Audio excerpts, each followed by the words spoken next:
Building a website on Weebly is simple and user-friendly. Here's how to create a website from scratch. Sign up and log in.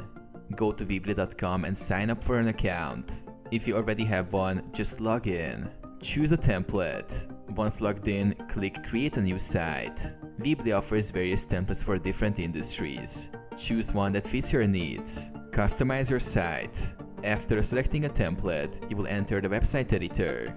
Use the drag and drop functionality to add elements like text, images, buttons, forms, and more.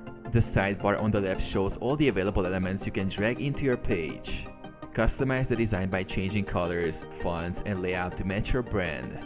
Add pages. Go to the Pages tab to create and manage pages. You can add standard pages, a blog, or even an online store. Configure settings. Set up SEO, domain name, and other site settings under the Settings tab. Preview and publish. After customizing your site, click Preview to check the design. Once satisfied, click Publish to make your website live.